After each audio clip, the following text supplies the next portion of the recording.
mathématiques, faire des additions, tenir des comptes, des listes, tout ça, ça les embêtait énormément. Quant à la mémoire, ça oui, ils en avaient de la mémoire, mais l'ennui, c'est qu'ils oubliaient très facilement.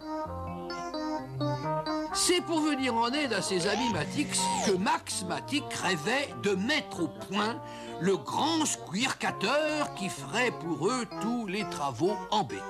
Squircateur qui, comme son nom l'indique, serait fabriqué essentiellement à base de squirks. Le grand squircateur devait comporter d'abord une mémoire. Il avait aussi une entrée pour entrer en mémoire, ce que les Matix voulaient y mettre.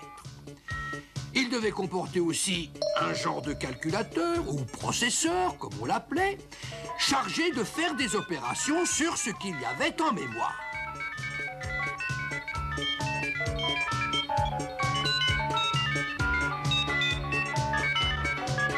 Il comportait enfin une sortie pour afficher ou écrire ce qu'il y avait dans la mémoire.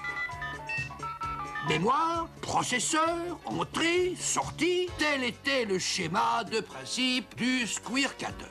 Mais pourrait-on construire une mémoire sérieuse avec des squirks? Vous vous souvenez des expériences du professeur Maquin avec sa pile électrique?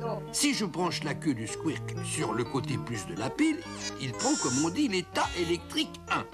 Si je branche la queue du squirk sur le côté moins de la pile, il prend l'état électrique 0. Et remarquez bien, mesdames et messieurs, que le squirk reste dans l'état où on l'a mis, même s'il n'y a plus de contact. Et il y restera indéfiniment jusqu'à ce que je le fasse changer d'état. La queue du squirk, c'est l'entrée. Mais il a aussi à l'avant une sortie. Sortie qui peut se brancher sur l'entrée d'un deuxième squirk. Alors il se passe ceci. Ou ceci. Le deuxième squirk peut aussi être un squirk luisant, et il se passe ceci.